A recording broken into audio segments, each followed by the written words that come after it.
Assalamualaikum warahmatullahi wabarakatuh. Kami dari kelompok 6 mata kuliah penganggaran yang beranggotakan Fitrianing Rahmawati, Nada Fauziah Salsabila, Nurul Nurhasdian, Reza Irwanda, dan Siti Hasanah. Materi yang akan kami sampaikan yaitu tentang proyeksi penjualan.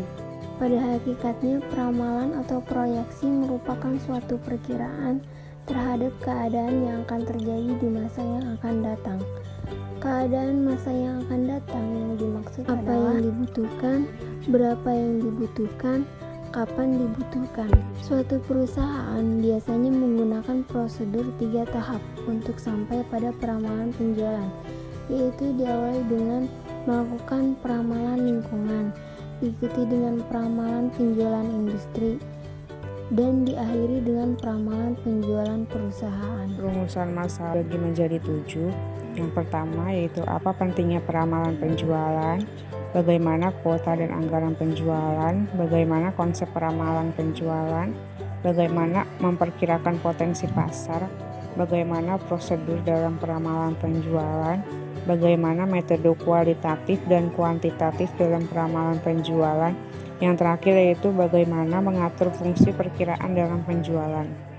Tujuan masalahnya ada 7, yaitu 1. Mampu memahami pentingnya peramalan penjualan, mampu memahami kuota dan anggaran penjualan, mampu memahami konsep peramalan penjualan, mampu memahami cara memperkirakan potensi pasar, mampu memahami prosedur dalam peramalan penjualan, mampu memahami penggunaan metode kualitatif dan kuantitatif dalam peramalan penjualan, mampu memahami cara mengatur fungsi perkiraan dalam penjualan.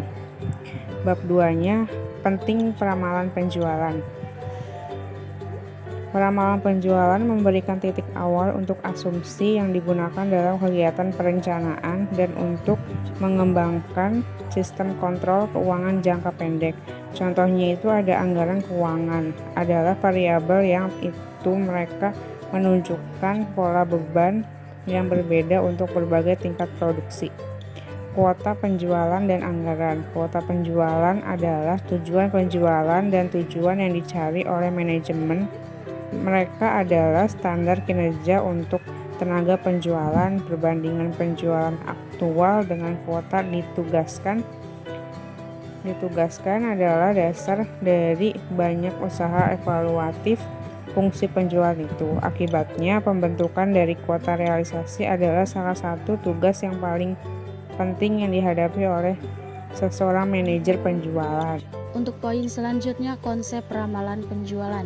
Konsep ramalan penjualan dibagi menjadi 4. Yang pertama, potensi pasar. Contohnya yaitu memperkirakan penjualan anti beku di Inggris baru selama musim dingin datang. Yang kedua, potensi penjualan. Contohnya diharapkan penjualan baru Inggris proston dunia. Yang ketiga, perkiraan penjualan. Contohnya estimasi penjualan aktual proston ini berdasarkan rencana potensial dan pemasaran. Yang terakhir, kuota penjualan. Contohnya yaitu kuota untuk Connecticut adalah 1 juta galon. Poin selanjutnya, memperkirakan pasar dan potensi penjualan. Uji pemasaran melibatkan pemasaran produk di sebuah wilayah geografis yang terbatas, mengukur penjualan dan kemudian menggunakan hasil memprediksi penjualan produk di daerah pasar yang lebih besar. Penggunaan yang paling sering tes pemasaran adalah untuk memperkirakan permintaan dan penjualan untuk produk baru. Uji pemasaran juga dapat digunakan untuk menilai fitur produk yang berbeda, pilihan strategi pemasaran dan penjualan. Poin selanjutnya, siklus hidup produk. Tahap yang paling sulit dari siklus hidup produk untuk meramalkan adalah pendahuluan.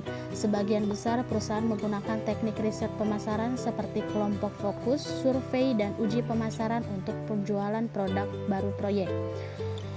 Poin selanjutnya, sumber informasi. Biro Sensus merupakan sumber informasi yang sangat berguna dalam menentukan kemampuan untuk membeli sensus produk yang diterbitkan setiap 10 tahun, menyediakan informasi demografis yang luas seperti nomor individu AS dan rumah tangga, data tinggal, rata-rata ukuran keluarga, dan informasi terkait lainnya. Selanjutnya yaitu proses peramalan penjualan. Ada 3 langkah berurutan dalam proses peramalan penjualan. Yang pertama, mempersiapkan perkiraan kondisi ekonomi secara umum. Yang kedua, menyiapkan perkiraan penjualan industri. Dan yang ketiga, mempersiapkan perkiraan produk atau perusahaan penjualan. Lalu, metode kualitatif.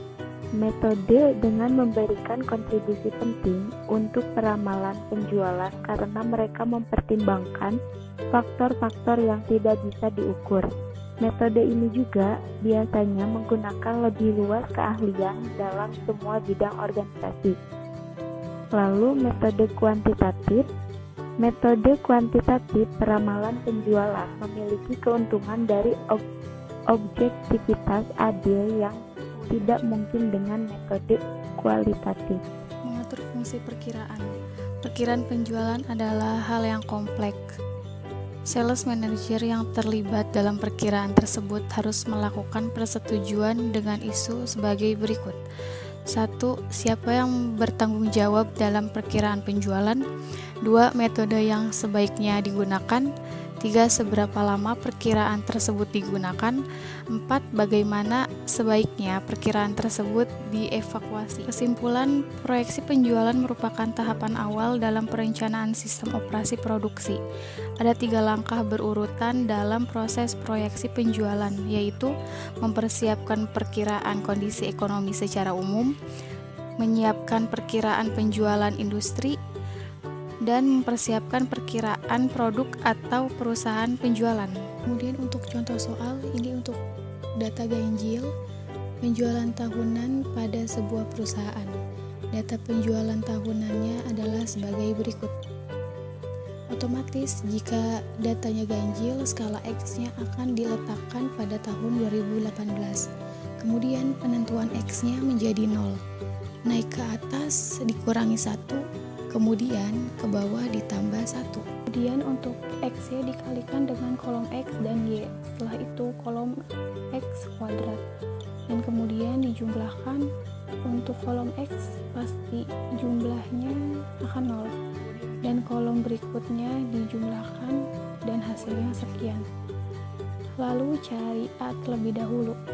A itu adalah rata-rata dari Y, berarti A sama dengan 38.190 dibagi sama banyaknya data. Berarti di sini datanya ada 5 tahun, jadi 38.190 dibagi 5 sama dengan 7.638. Kemudian untuk B sama dengan 3.780 dibagi 10, hasilnya adalah 378. Setelah A dan B-nya sudah didapatkan, kemudian baru kita membentuk persamaan. Y sama dengan A tambah BX, kemudian turun. Y sama dengan 7.638 ditambah 378X. Ini adalah persamaan linearnya. Kemudian setelah kita sudah dapat persamaannya, kita bisa menghitung prediksi untuk tahun berikutnya. Kemudian, jika kita ingin memprediksi penjualan di tahun 2021, maka nilai X-nya kita tambah menjadi 1. Jadi, akan seperti ini.